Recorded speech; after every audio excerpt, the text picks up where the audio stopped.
Thank you. My name is R.Joshua, founder of the Facebook group Homeless Advocates for Christ. And first, I'd just like to encourage everyone to give their life to Jesus Christ if they haven't already. He alone can save us from our own sins, and only by His grace. None of us, of course, are good enough to go to heaven without His mercy and Christ's sacrifice on the cross for us. We all need His forgiveness and salvation and eternal life. So with that, I'd like to read Psalm 9, 17 and 18. The Bible tells us, "The wicked shall be turned into hell, and all the nations that forget God. For the needy shall not always be forgotten. The expectation of the poor shall not perish forever." And that really convicts me regarding the need to look out for those that are poor and needy in our society. And I just want to read out of this report that I've given you all a copy of. But criminalization laws harm the entire community. Criminalization laws are expensive to taxpayers. This report states that the Utah Housing and Community Development Division found that the annual cost of emergency room visits and jail stays for an average homeless person was $16,670, while providing an apartment and a social worker cost only $11,000. By providing housing to its homeless population, Utah has been able to reduce its rate of chronic homelessness by 74%. Now, I'm reading this mainly to the taxpayer, because a lot of times as the taxpayer, I'm hearing they don't want to give to the poor.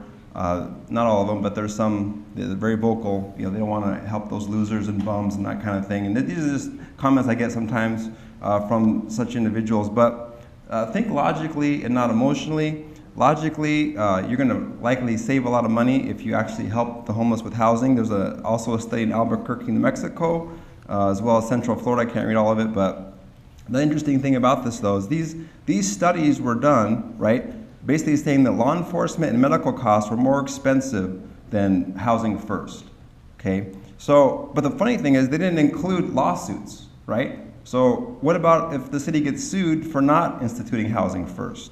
So now you have law enforcement, medical costs, plus lawsuits, right? You lose money all three ways, right? Instead of going to housing first, you keep criminalizing the poor.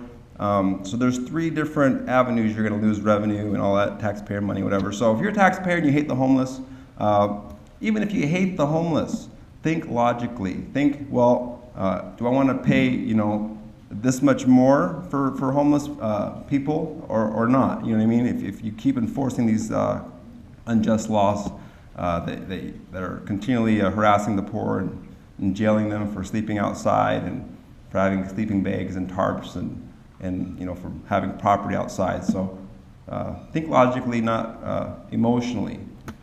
And I think that would help the city a lot. And anyways, all right, just please, though, do look out for the poor and needy. Thanks a lot.